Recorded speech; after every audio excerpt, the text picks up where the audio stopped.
Hey guys, today I'm going to show you how to add a video in your Odoo website.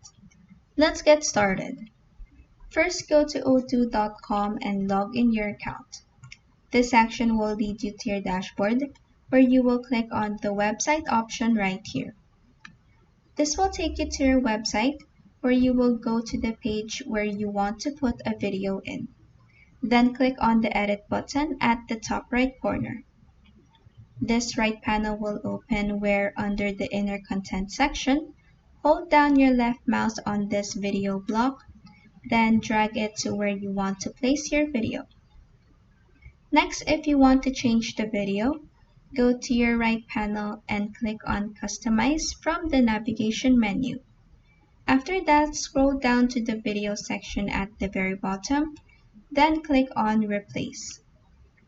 This pop-up will appear where you will paste the link of the video you want to add. You can also customize these toggles down here. For example, if you want to add autoplay, add a loop, you can also choose to hide the controls or the full screen button.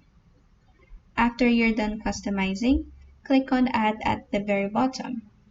Lastly, just click on Save at the top right corner to save your changes.